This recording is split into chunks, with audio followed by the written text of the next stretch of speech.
Hello there, my name is Rachel. The first time you see my channel, I used to review cartoon series, anime series, or something completely random, and today we're going to talk about Dragon Prince Season 4. Now, I have to say, I think that what last Avatar fans sort of wanted, something like Dragon Prince, that sort of get a different character that should continue the original characters, but sort of give it a time skip. And this one does it so well. Of course, I have to admit, it's kind of slow the first 3 episodes because they are trying to establish the new thread. It also established what happened to each character, be Kalam, Raylan, and Kalam's little brother who became the new king. I like to see how sort of development would happen to them. For example, Caleb becomes the basically right-hand man of the Wizard of the King, that he's sort of proud who he became and learned magic, understanding, but at the same time sort of doubting himself a little bit, especially the the Star Elf actually used him as a puppet. That single scene they showed the mirror and the elf saw him, just uses him like a little puppet. It's just so kind of disturbing. It's sort of weird and almost unsettling. I thought that was a good moment. At that point, Caleb's sort of afraid who becomes evil. Sort of afraid till Rayla kind of slaps him pretty much off of him, like, chill bro. I mean, you have to choose your own road, don't accept someone else. I thought that's sort of simple pep talk. No, but I do like sort of the relation of Caleb and Rayla, that Caleb wasn't sure how to feel before Rayla sort of disappeared for 2 years, trying to find the rest of the people who did the horrible things last season, but she never could find it.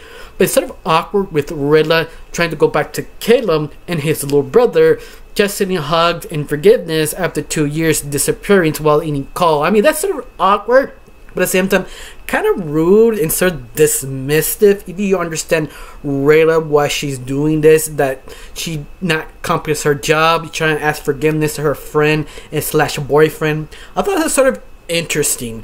But I feel more fascinating when it happened to the other side, the villain side, Colleen, there we go. Yeah, Colleen, how she sort of became her father, how he resurrected his dad, listening to the fallen elf, the Star Elf, sort of his advice, doing questionable things, doing things that is not her. It's sort of poisoning her, becoming more evil and more disturbed, and trying to pretend this is the right thing to do. But a little bit, they never lose who they actually are. It's one of the biggest problems making sort of kind of friendly sort of action adventure magical world, because usually they want to be adventurous, but some of the situation they get into is sort of dark, and sometimes ignore that, just have the adventure while actually thinking about it.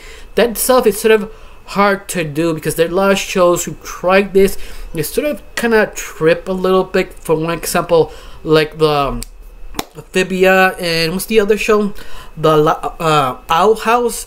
Both of them are great series, but you have to admit some they're running kind of trickles them a little bit because they just didn't know how to pull off 100% of the time. You say a good 80% was sort of well executed, just 20% sort of doubt. Dragon Prince is one of those series that never had a doubt. They always understood, yeah, this is a family show, but we're not going to talk about serious subject matter and take it serious, but never lose their personality, never lose the adventure, the funness, also the reality and consequences, the sort of situation they get into. And that's so appreciative, especially the young king Azrael. That, yes, I know I keep messing up his name, but I love his sort of naive, hopeful take, unite all different races together. But even that, he's still learning. Like, for example, he give a kind of like a portrait with a new dragon to make peace, just to celebrate that special day. But he never lead a soldier and guard protecting the painting. That's sort of kind of questionable. He kind of forgets to give a sort of a elf with the architect. If you've seen the show, the architect went a little bit unsensitive to someone who actually lost someone, and used that sort of ritual they used to basically calm them down in peace of their loved ones passed away. and the architect was sort of freaking out because the fire they used was too close to the tents. She was sort of unapologetically rude, but at the same time you understand why she was panicking and why she was rude. It's sort of that scenario, both persons were right, but the execution of both of them are sort of incompetent.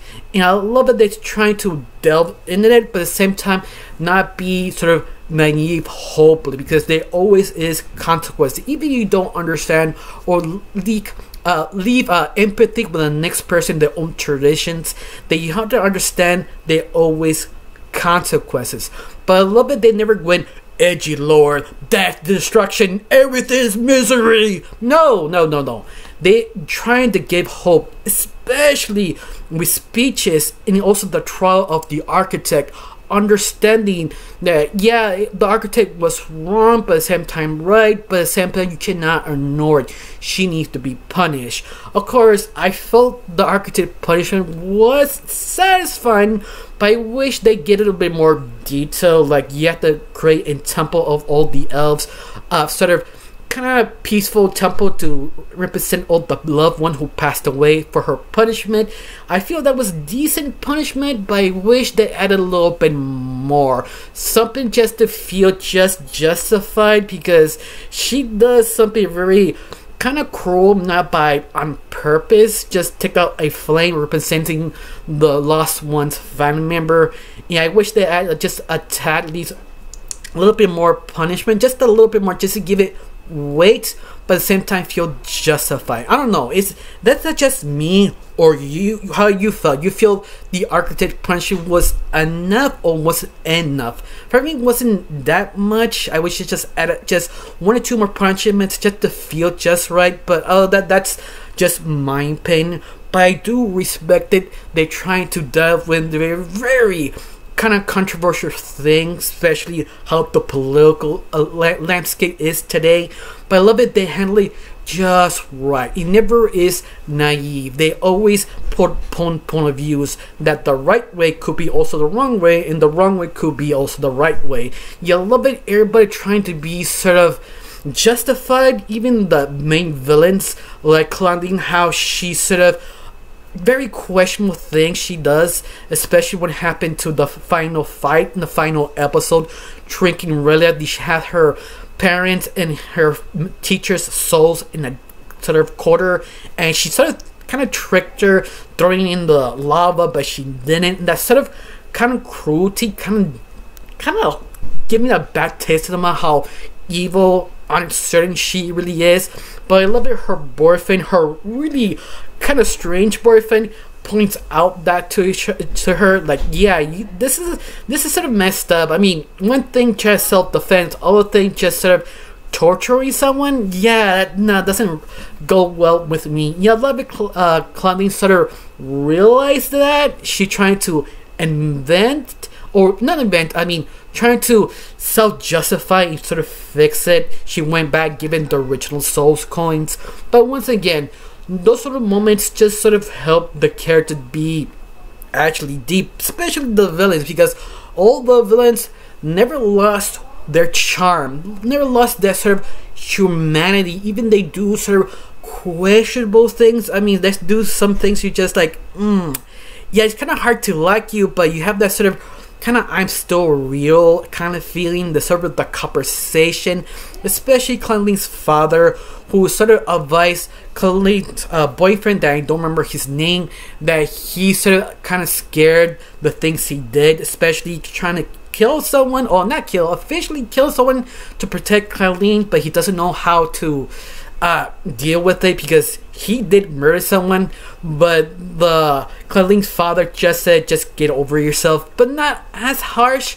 But I love how the boyfriend sort of reevaluate that, like, you trying to say me to sort of deal with it, but deal with my own way. This is I choose how to interpret it. You have to admit, this new character, Claudine's boyfriend, is a very likable, charming, sort of relatable guy, that he's sort of nerdy, overthinking things, but he never is frustrating. I love about that so much, because this whole series is just sort of very well understood, especially the first 3 episodes, because the first 3 episodes took a little bit too long to start, but at the same time, I understand why they took so long, because they need to show all the people you saw last couple of seasons to see their development, to see what has changed, and establish the new order of this new series, or continuing series, or spin-off series, doesn't matter what you want to call it.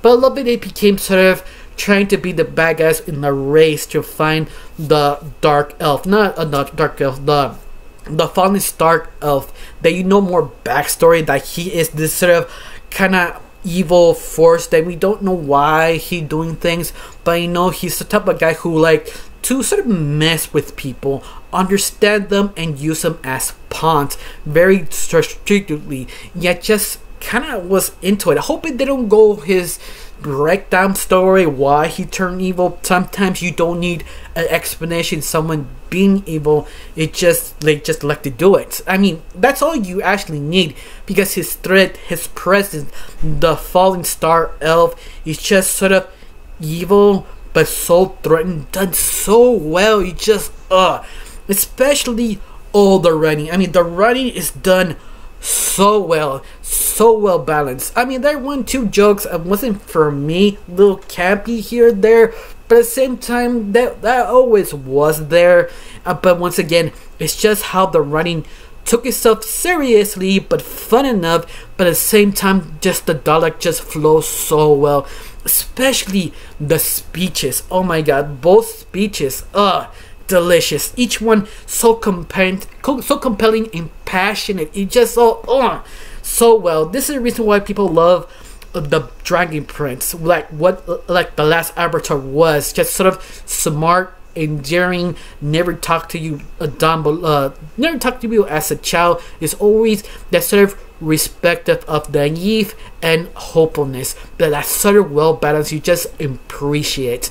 Now, I got nothing else to say, just one question. Do you like this new season? Do you hate it? Tell me down below, let me know. I got nothing else to say, just thank you for watching. Don't forget to subscribe and have a wonderful day. Bye. Wait, oh there we go. I'm so sorry.